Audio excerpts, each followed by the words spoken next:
Hello, welcome you all. Study roof में आपका स्वागत है। और जैसा आपको पता है कि हम लोग सीडीपी के बारे में डिस्कस कर रहे थे। प्रीवियस हमारे 2 टॉपिक कंप्लीट हो चुके हैं और आज हम लोग थोड़ा सा एक रिमेनिंग पार्ट है डेवलपमेंट जो चैप्टर था उसका। आज हम लोग देखेंगे प्रिंसिपल्स ऑफ डेवलपमेंट और ये वीडियो 2 पार्ट में आएगा, ठीक है।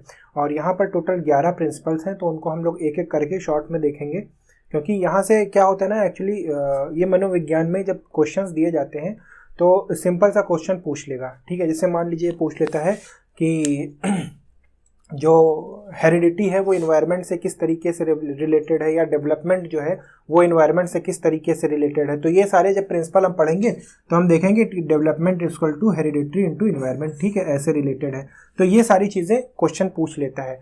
तो आप मेरे साथ वीडियो के अंत तक बने रहें और हम लोग एक एक करके प्रिंसिपल्स को देखेंगे, डिस्कस करेंगे। ये 2 पार्ट में आएगा, सेकंड पार्ट भी इसके जस्ट बाद प्लेलिस्ट में आपको मिल जाएगा, तो उसे भी देख लीजिएगा। टोटल यहाँ पर हम लोग 11 प्रिंसिपल्स को डिस्कस करेंगे। एक एक प्रिंसिपल्स में बताता हूँ आपको और लेके चलते हैं। तो उसके बाद देखिए, सबसे पहले अगर प्रिंसिपल को हम लोग डिस्कस करें तो हमारा जो पहला प्रिंसिपल है, ठीक है, प्रिंसिपल ऑफ कंटिन्यूटी, ठीक है। इसको हम लोग कहते हैं निरंतरता का सिद्धांत, निरंतरता या सतत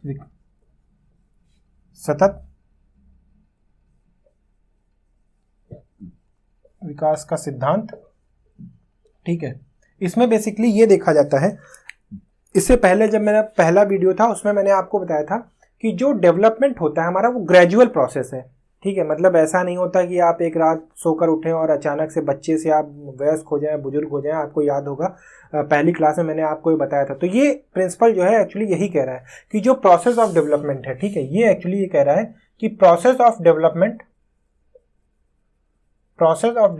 इज ग्रेजुअल, ठीक है, इज ग्रेजुअल, ठीक है, ग्रेजुअल एंड कॉन्टिन्यूअस, ठीक है। यहाँ पर एक चीज आपको मैंने वहां पर ये बताई थी कि जो विकास है, ठीक है, विकास, देखिए विकास जो है हमारा वो गर्भ से कब्र तक चलता है, ठीक है। मतलब हमारे जब हम गर्भ में आते हैं, ठीक है, the process the zygote forms, वहां से लेकर जब तक हम दफन नहीं हो जाते तब तक हमारा विकास किसी न किसी आयाम में चलता ही रहता है। और मैंने वहां पर आपको ये भी बताया था कि जो विकास है वो बहुआयामी है, ठीक है, मतलब बहुआयामी है, ठीक है। तो ये सारी चीजें वहां पर मैंने डिस्कस की थी। तो ये सिद्धांत बेसिकली 2 चीजें कहता है, एक तो निरंतर है और दूसरा ग्रेजुअल है, ठीक है। मतलब ऐसा नहीं है कि मतलब इसका रेट है, कुछ ना कुछ रेट से चेंज कर रहा है। तो पहली बात तो ये ग्रेजुअल है, यानी धीरे धीरे हो रहा है, ठीक है। और दूसरी बात है कि ये कॉन्टिन्यूअस है। बस यही इस सिद्धांत में कहा गया है। अच्छा, यहां पर एक चीज और मैं डिस्कस करना चाहूंगा, ठीक है, यहां पर एक चीज और मैं डिस्कस करना चाहूंगा कि एक महान साइंटिस्ट थे चार्ल्स डार्विन, ठीक है। तो डार्विन ने सिद्धांत दिया था इवोल्यूशन ऑफ स्पीसीज का,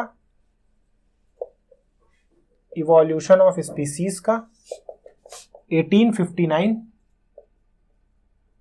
में दिया था। और यहां पर इन्होंने ये कहा था कि इवोल्यूशन भी है, ठीक है, evolution is also a gradual process,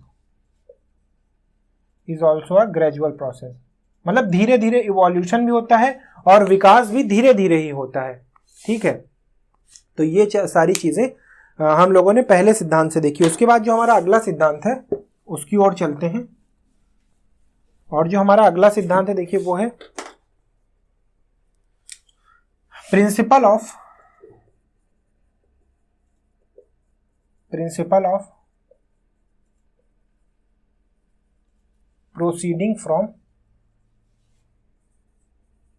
general to specific. इसको समझ लेते हैं कि ये एक्चुअली ये क्या कह रहा है, ठीक है। सर इसको भर दे, ठीक है। Principle of general to specific, इसमें हम लोग देखते हैं कि ये क्या कह रहा है। देखिए, जनरल टू स्पेसिफिक का मतलब ये होता है कि मतलब अगर हम किसी चीज में सामान्य प्रतिक्रिया दे रहे हैं, ठीक है, तो हमारे विकास के साथ साथ हम उस परिस्थिति के लिए एक विशिष्ट प्रतिक्रिया देना शुरू कर देते हैं। जैसे कि उदाहरण के लिए मैं आपको बताऊं कि जब जन्म होता है, ठीक है, जन्म के समय जब बच्चे को भूख लगती है, ठीक है, बच्चे को भूख लगती है तो क्या करता है? रोता है, ठीक है, हाथ चलाता है, पैर भी चलाता है, पैर चलाता है, ठीक है, और मुंह भी बनाता है, ठीक है, रोने वाला मुंह बनाएगा, ठीक है, मतलब कुछ ना कुछ तरीके से बताएगा कि हमें कोई दिक्कत है, कोई तकलीफ है, ठीक है। और फिर माँ ये समझ जाती है कि ये भूख लगी हुई है, तो ये सारी एक्टिविटी एक साथ करता है, ठीक है। मतलब ये जनरल एक्टिविटीज हैं, जो वो जनरल एक्टिविटीज हैं जो वो किसके रेस्पॉन्स में करता है? किसके रेस्पॉन्स में करता है? भूख लगने के रेस्पॉन्स में करता है, ठीक है। तो यहां पर हम इस सिद्धांत में देख रहे हैं कि सामान्य से विशिष्ट की ओर कैसे विकास होता है। विकास हमेशा सामान्य से विशिष्ट की ओर ले जाता है, ठीक है। इस सिद्धांत का मतलब यही है कि जो विकास है हमारा वो सामान्य से विशिष्ट की ओर ले जाता है। फिर जब विकास हो जाता है, ठीक है, विकास हो जाता है, डेवलपमेंट हो जाता है, तो देखिए क्या होता है। अब वयस्क पर क्या करते हैं? वयस्क पर अगर आपको भूख लगती है तो आप क्या करेंगे? उसके लिए स्पेसिफिक एक्टिविटी देंगे, ठीक है। यहां पर तो आप सारी कंबाइंड एक्टिविटी कर रहे थे, किसके रेस्पॉन्स में? भूख में। यहां पर आप क्या करेंगे? या तो किसी से खाने के लिए कह देंगे कि हाँ, या स्पष्ट रूप से आप बता देंगे कि मुझे भूख लगी है, ठीक है। यहां पर आप स्पष्ट रूप से ये कह देंगे कि हाँ भूख लगी भाई, मेरे को खाना चाहिए, ठीक है। तो यहां पर ये स्पेसिफिक रूप से आप कह सकते हैं कि मुझे भूख लगी। तो ये होता है डेवलपमेंट प्रोसेस, जो मतलब जब डेवलपमेंट होता है तो सामान्य से विशिष्टता की ओर ले जाता है, ठीक है। तो ये सारी चीजें हमें देखनी है। उसके बाद जो अगला सिद्धांत है हमारा, ठीक है, ये सारे सिद्धांत आपको इंपॉर्टेंट है और ये आपको एक एक चीजें समझनी भी चाहिए। जैसे मैंने आपको बताया, एक्चुअली मनोविज्ञान में होता क्या है, ऐसे ही पूछ लेता है भाई, जैसे एग्जाम में दे देगा, कोई क्वेश्चन दे देगा, नीचे स्टेटमेंट दे देगा, अब आप झूलते रहिए, उसी में झूल जाएंगे अगर आप नहीं पढ़े। तो एक एक प्रिंसिपल आपको अच्छे से पढ़ना है, समझना है। इसीलिए मैं एक एक सिद्धांत आपको यहाँ पर उदाहरण के साथ समझा रहा हूँ कि कैसे और क्या चीज हो रही है, ठीक है, कैसे एक दूसरे से ये सब इंटर रिलेटेड है। तो ये सारी चीज आप समझिए। उसके बाद अगर तीसरे सिद्धांत की मैं बात करूं तो तीसरा सिद्धांत है हमारा कि प्रिंसिपल ऑफ परसेप्शन, ठीक है, या प्रिडिक्टेबिलिटी। तो देखते हैं यहां पर प्रिंसिपल ऑफ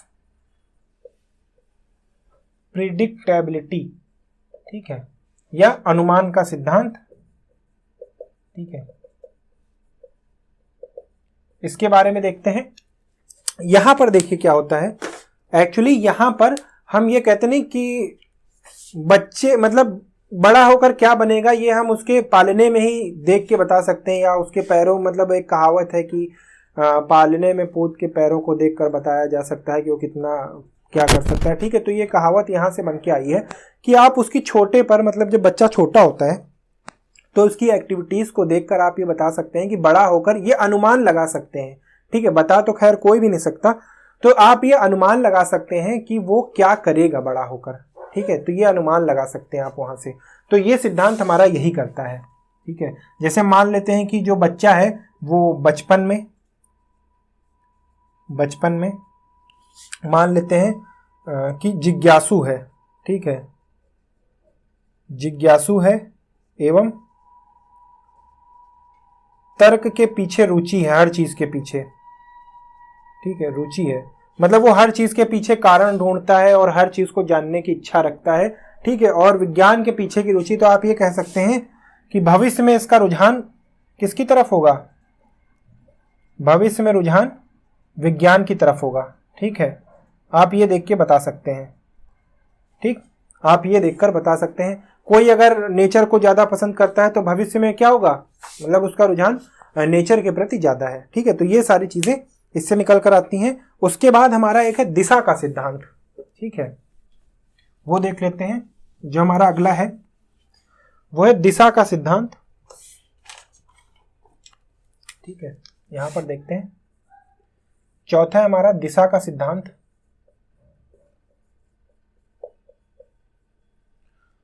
दिशा का सिद्धांत यानी प्रिंसिपल ऑफ डायरेक्शन, ठीक है, ये मोस्ट इंपॉर्टेंट है, प्रिंसिपल ऑफ डायरेक्शन। देखिए इसमें क्या कहा गया है कि विकास जो होता है वो दिशा दो तरीकों से होता है, ठीक है। इस सिद्धांत में कहा गया कि विकास के होने के दो तरीके हैं, ठीक है, यानी विकास के होने के कौन से 2 तरीके हैं, इसमें कहा गया है कि विकास के होने के 2 तरीके हैं। ठीक है, विकास के होने के 2 तरीके हैं, 2 तरीके। और वो कौन कौन से 2 तरीके हैं जिनमें चर्चा की गई है। तो देखिए, पहली बात तो ये कि भाई आपको पता होगा कि विकास ऊपर से नीचे तक होता है, मतलब सर से लेके पैर तक होता है। दूसरी चीज ये है कि विकास अंतः से बाह्य की ओर होता है। ठीक है, कि आउटवर्ड टू पेरिफेरी ये होता है। ठीक है, अंतः से बाह्य की ओर होता है। और ये सारी चीजें हैं जो हमें ये देखने को बताती हैं। ठीक है, भर दिया।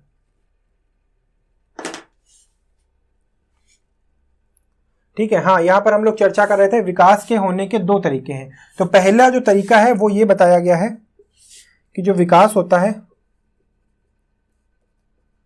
सर से पैर तक होता है।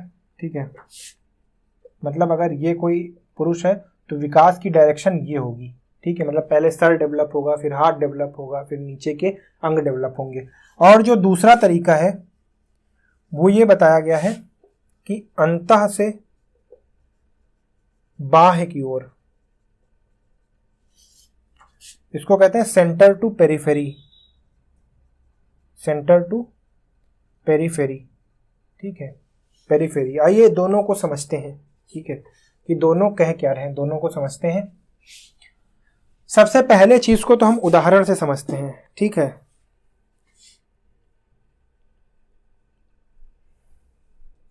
सबसे पहले को तो देखिए, इसमें क्या होता है कि जब बच्चा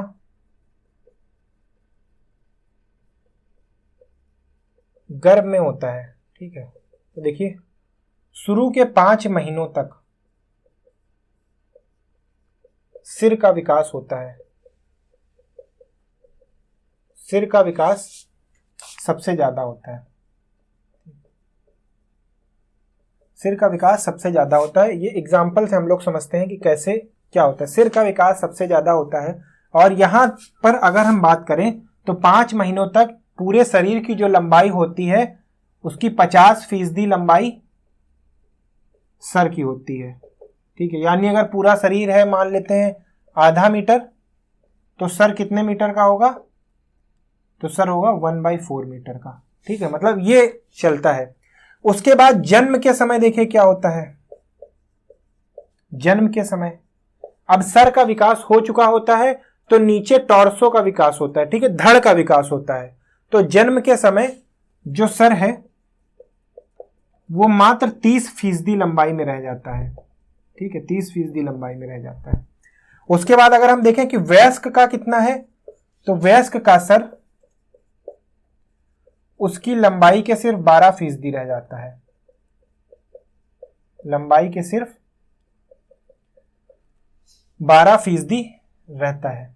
ठीक है, तो हम देख रहे हैं कि सर का विकास सबसे पहले होता है, फिर उसके बाद नीचे धड़ का विकास होना शुरू हो जाता है। ठीक है, तो अगर हम यहां पर देखें, इसको इंग्लिश में एक टर्म आता है, कहते हैं सिफेलोकॉर्डल। ठीक है, सिफेलोकॉर्डल कहते हैं इसको। ठीक है, और इसका मतलब होता है फ्रॉम हेड टू टो। तो यहां पर हमने उदाहरण से समझा कि कैसे बच्चे का सर का विकास पहले होता है, फिर उसके सर के बाद नीचे के धड़ों का विकास होता है। हम देख रहे हैं कि सबसे पहले जब बच्चा गर्भ में होता है तो 0 से 5 सप्ताह तक उसके सर का विकास होता है, और सर उसके शरीर की पूरी लंबाई का सिर्फ 50% हिस्सा होता है। उसके बाद 5वें महीने के बाद 5वें महीने से नीचे का विकास होना शुरू हो जाता है। तो वहां पर क्या होता है कि जब जन्म होता है तो सर की लंबाई 30% हो जाती है, क्योंकि नीचे का और विकास हो चुका होता है। फिर जब बड़ा होता है तो नीचे का और विकास होता है और सर की लंबाई सिर्फ 12% रह जाती है। ठीक है, आइए एक चीज और दूसरे उदाहरण से इसको समझते हैं। ठीक, दूसरे उदाहरण से इसको समझते हैं कि कैसे विकास ऊपर से नीचे तक होता है।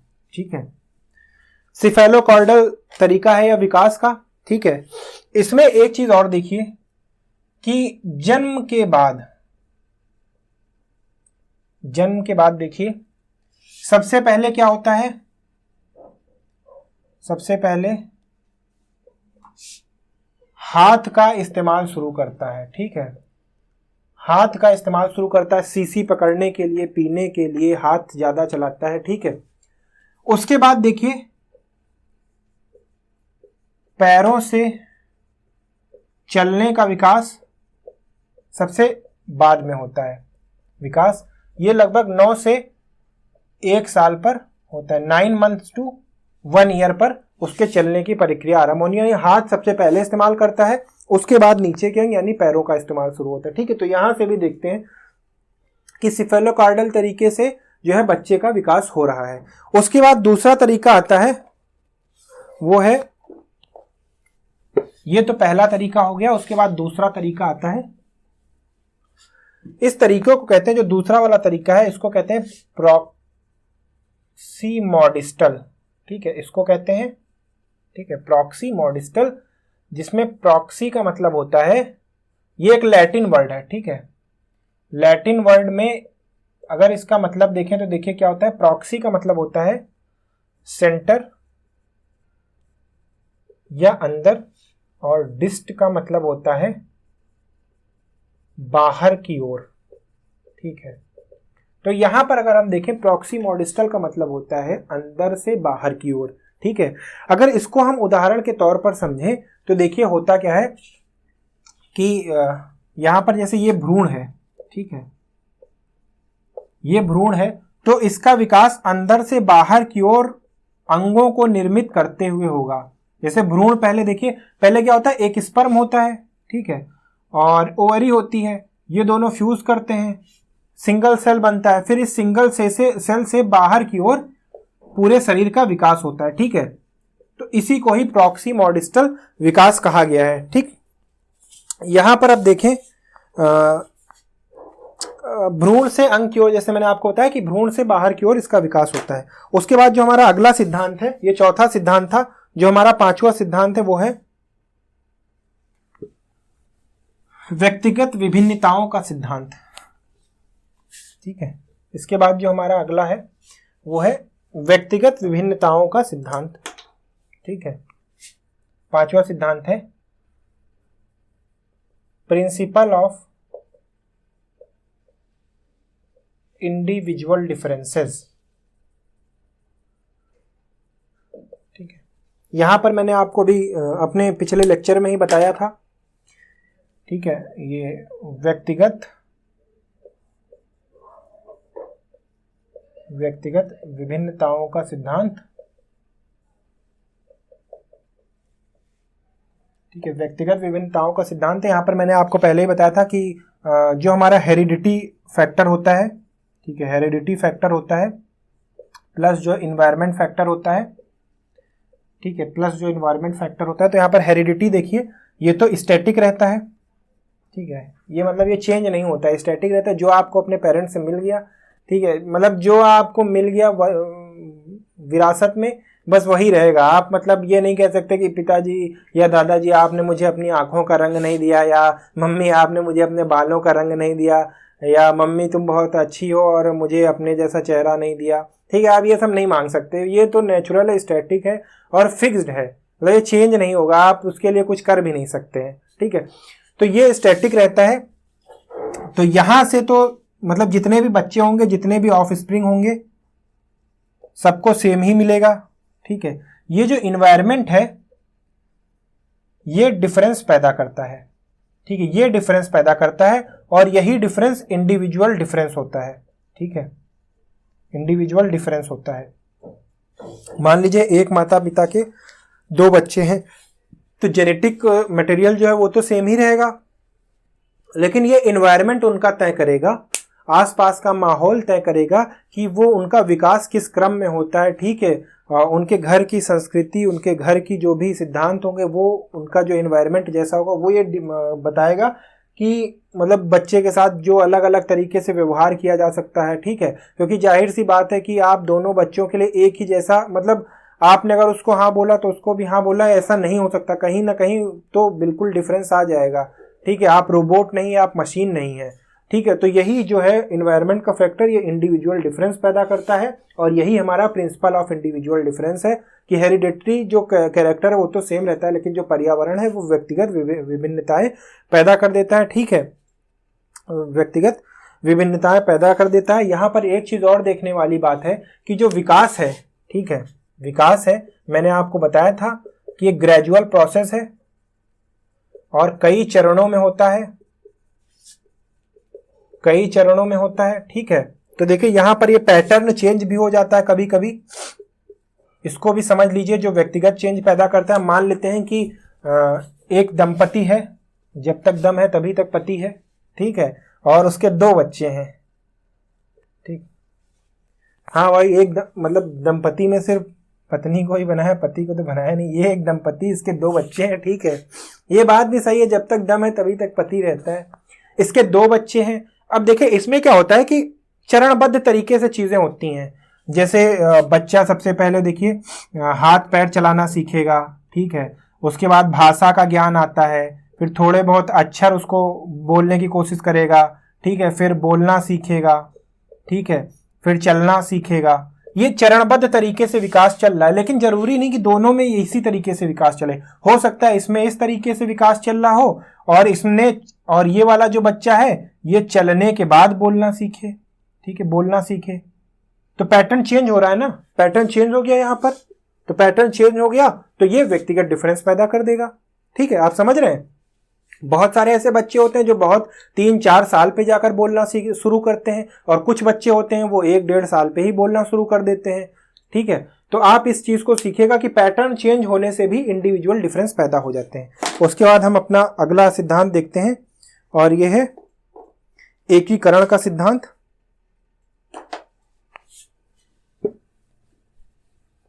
ठीक है, यह है एकीकरण का सिद्धांत। ये है हमारा एकीकरण का सिद्धांत।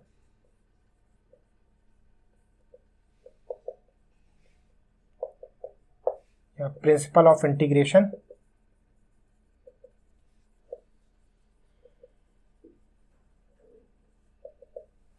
देखिए प्रिंसिपल ऑफ इंटीग्रेशन ये कहता है कि विकास में बहुत सारे प्रमुख अलग अलग तत्व हैं जो विकास में सहायक होते हैं। जैसे कि अगर मैं बात करूं तो यहाँ पर देखिए जो हमारे आसपास का इन्वायरमेंट है, ठीक है, देखिए यहाँ पर इन्वायरमेंट है हमारा, ठीक है, हमारा सोशल स्फेयर है, सामाजिक दायरा, ठीक है, फिर हमारे लॉज हैं, ठीक है, फिर हमारा पोषण है, न्यूट्रिशन है, ठीक है, न्यूट्रिशन है, फिर हमारा अधिगम है, लर्निंग है, ठीक है, फिर यहाँ पर देखिए इकोनॉमिक कंडीशन है फैमिली की, ठीक है। ये सारी बहुत सारी ऐसी चीजें हैं जो इसके विकास में सहायता करती हैं। लेकिन देखिए यहां पर कहने का मतलब ये है कि ये सारी एक दूसरे पर डिपेंडेंट हैं, ठीक है, सारी एक दूसरे पर डिपेंडेंट हैं, ठीक है। जैसे अगर हम देख लेते हैं कि पोषण है, मान लेते हैं कि पोषण सही से नहीं मिल रहा है, ठीक है, तो क्या होगा, बच्चे का फिजिकल विकास नहीं हो पाएगा, फिजिकल विकास सही नहीं हो पाएगा। तो इससे क्या होगा, फिजिकल विकास नहीं सही हो पाएगा, मतलब बौद्धिक विकास और शारीरिक विकास दोनों सही तरीके से नहीं जा पाएंगे, तो अधिगम पे इफेक्ट पड़ेगा, लर्निंग पे इफेक्ट पड़ेगा, ठीक है। लर्निंग पे इफेक्ट पड़ेगा तो क्या होगा, लर्निंग पे इफेक्ट पड़ेगा तो सोशल स्फीयर जो है, जो उसकी नैतिकता है, ठीक है, नैतिकता, और उसके बाद अगर हम लोग देखें तो यहां पर मोरालिटी और जो इमोशन है उसके विकास पर भी प्रभाव पड़ेगा। इससे वो क्या होगा, अपने आसपास के पर्यावरण का भी उसका विकास पड़ेगा। मतलब सब एक दूसरे पर इंटरडिपेंडेंट है, मतलब अगर एक चीज प्रभावित होती है तो वो दूसरे चीजों पर भी प्रभाव अपना डालती है। तो ये हमारा था एकीकरण का सिद्धांत कि मतलब सब एकीकरण होके एक दूसरे का प्रभाव एक दूसरे पर पड़ता रहता है। ऐसा नहीं है कि इंडिपेंडेंटली अगर न्यूट्रिशन या पोषण उसको सही नहीं मिल रहा है तो बाकी सब सारे इंटैक्ट रहेंगे या अनटच्ड रहेंगे, ऐसा नहीं है। अगर एक पर प्रभाव पड़ रहा है तो सब पर प्रभाव पड़ेगा, ये एकीकृत होकर चलते हैं, इंटीग्रेट होकर चलते हैं, ठीक है। तो आज तक यही रखते हैं इस वीडियो में। इसके आगे वाले पार्ट में हम लोग बात करेंगे कि हमारा जो है इंटर रिलेशन का सिद्धांत क्या होता है, उसके बाद हम लोग देखेंगे प्रिंसिपल ऑफ जॉइंट प्रोडक्ट, और उसके बाद देखेंगे principle of spiral and linear, ठीक है। ये सारे सिद्धांतों पर चर्चा करेंगे। अगर आपको ये वीडियो पसंद आया हो तो वीडियो को लाइक करें और दोस्तों के साथ शेयर करें, ठीक है। And thank you for watching.